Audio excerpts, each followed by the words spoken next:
Ketua Umum PDIP Megawati Soekarnoputri belak-belakan mengaku marah dan dongkol kepada penyidik KPK Rosa Purbobekti.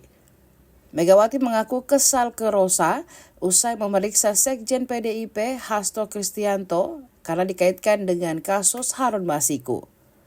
Bermula dari Megawati membahas soal kasus hukum yang melanda sejumlah kader PDIP dan curiga sering menjadi target penegak hukum.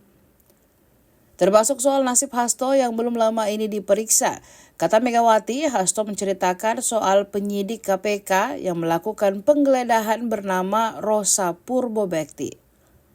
Megawati kemudian menantang Rosa untuk menghadapi dirinya secara langsung. Ia bahkan menyuruh Rosa datang langsung menantang dirinya. Pasalnya, ia mengaku dialah yang membuat atau membentuk KPK tersebut. Seperti diketahui, penyidik KPK AKBP Rosa Purbobekti dilaporkan oleh tim hukum PDIP ke Pengadilan Negeri Jakarta Selatan atas dugaan perbuatan melawan hukum pada Senin 1 Juli 2024 lalu. Dilansir dari ilhkpn.kpk.go.id, Rosa Purbo adalah perwira menengah Kepolisian Negara Republik Indonesia atau Polri.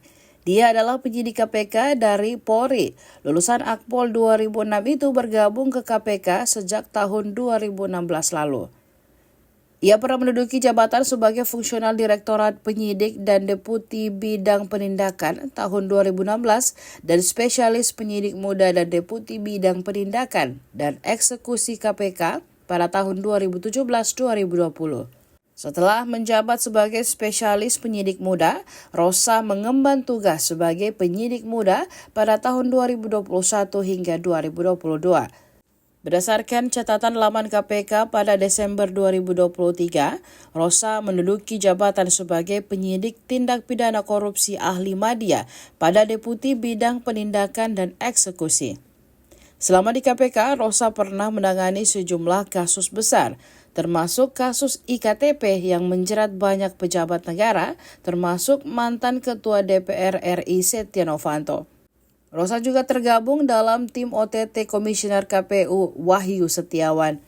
Ia juga disebut ikut berada di PT IKA pada 8 Januari 2020 untuk mencari keberadaan Harun Masiku. Download Tribun X sekarang, menghadirkan lokal menjadi Indonesia.